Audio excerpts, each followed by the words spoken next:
Code 666 remains a benchmark in the realm of extreme music, particularly within the realm of black metal.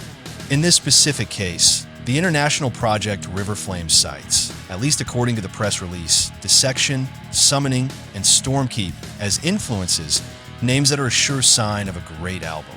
Although not all of them make sense, which could be a serious issue if we weren't actually dealing with a great album. Without blatantly copying the aforementioned bands, with Summoning being the closest comparison, yet still demonstrating its own personality and identity. These 5 tracks guarantee hours of journeys through fantastical medieval worlds. An album that appeals to all who enjoy epic and melodic black metal.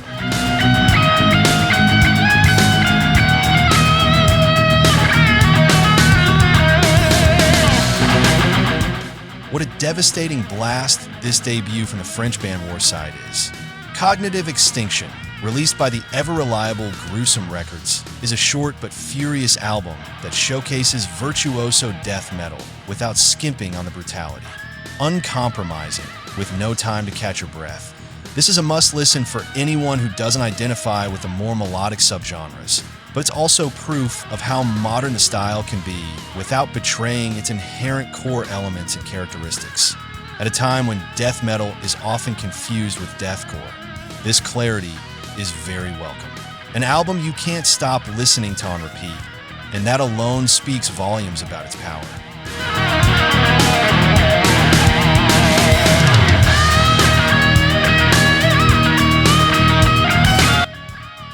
After a 5-year hiatus, the band's silence could not have been broken in a better way. Absentia perfectly captures how dynamics work. Despite its moments of extreme chaos and confusion, a feeling further amplified by its raw production. The way they manage to weave melodies into the mix without losing any of the track's intensity and ferocity is simply phenomenal. The vocals are what contribute most to the richness of the dynamics, managing to sound beautiful and dark at the same time, which is exactly the point. Absentia is, after all, a dense album that urges us to plunge into its abyss, an urge we are powerless to resist.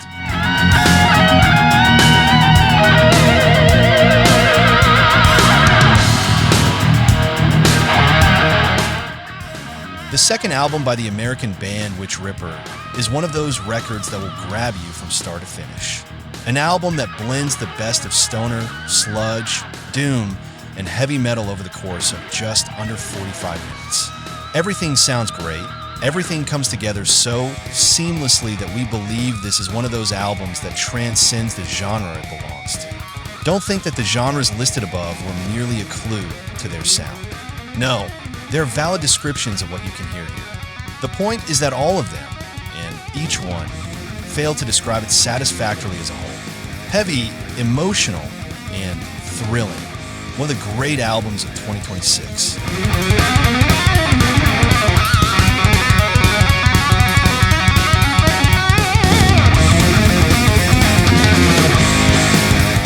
There are bands that spend their entire careers on the fringes of recognition and are only truly appreciated after they've disbanded.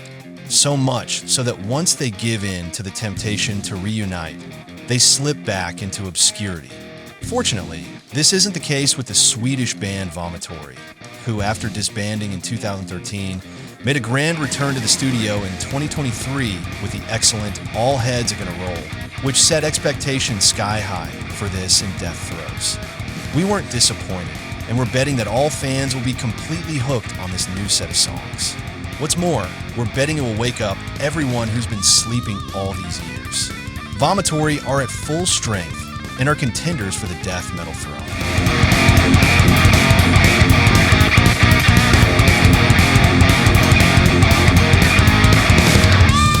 Vanir have been a consistent force to be reckoned with in the realm of melodic and epic death metal. Given that this genre faces fierce and formidable competition, the cynical question that arises before we dive into WYRDs, is there room for yet another album of this kind? Frankly and rationally, that is, without listening to the music, we'd say no. However, music, the eternal ally of emotions, or at least it should be, always has a special way of shattering rationality. quality music, of course, the power remains intact, just as the melodies emerge as expected and desired.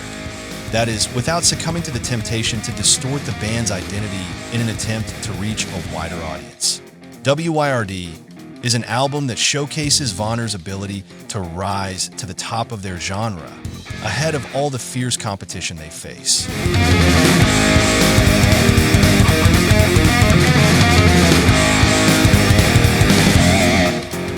The name is peculiar, to say the least, yet mysterious, fitting perfectly with the epic nature of their music.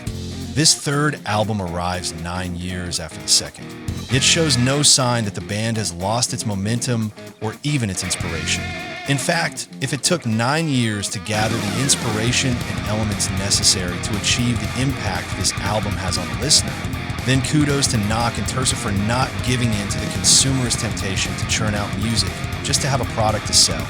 Something we obviously understand in the context of the professional musician, but which often gets in the way of musical quality. Such a great album.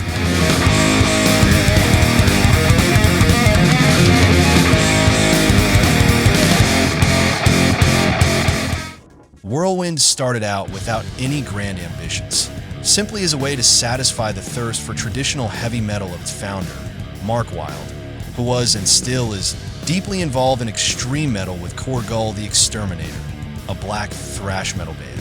1714 emerged as a revelation, and despite its proximity to the more classic sound of Running Wild, it is an excellent album. Here on 1640, their second album and their first on Dying Victims Productions, the reference to Running Wild remains present, but doesn't completely dominate their musical identity, making it a more mature album that still offers plenty of metal fun to keep any heavy metal fan hooked for hours on end.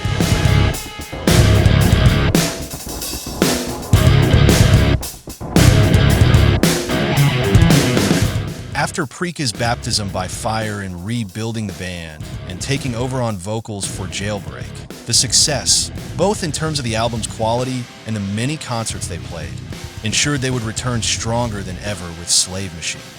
Their thrash/death metal is well executed on this new set of songs that live up to the high expectations we had for this new material, with no time to catch your breath, yet without sacrificing melody in the guitar leads and solos. This is the album to reach for if you want to exercise your neck with furious headbanging. The only question left hanging is that the band now officially has 2 bassists in the lineup, presumably due to past availability issues, and we don't know who actually played on the album. Hell Pyre, who's been in the band since the Jailbreak era, or newcomer Emily Herweg, or perhaps both.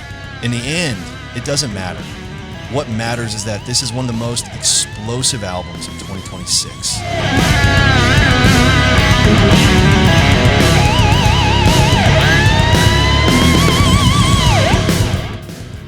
Around here in World of Metal, Toxikull has long been one of our favorite bands. For their enthusiasm and love of traditional heavy metal, and above all, of course, for their music, which has left a lasting impression with every new release. And Turbulence, already their 4th album, promises to follow the same path, marking yet another solid step forward. If Black Sheep was innocent, Cursed and Punished showcased all their metallic power with pure heaviness and speed, while Under the Southern Light broadened their sonic scope and proudly moved toward heavy metal. Turbulence continues down this path, more inspired and more confident, with tracks that evoke both Dio and Manowar, Dragon Magic, as well as more uptempo songs like Strike Again and Flames of Glory. It is a diverse album, more diverse than the previous one in the way it explores the band's various facets, and also capable of uniting the heavy metal spirit, with songs that will be must-plays live, notably the first single, Midnight Fire, which settles comfortably in our memory with no difficulty at all. Having never, to date, produced a bad song, Toxikull demonstrate with Turbulence that they are at their best and ready to conquer the world.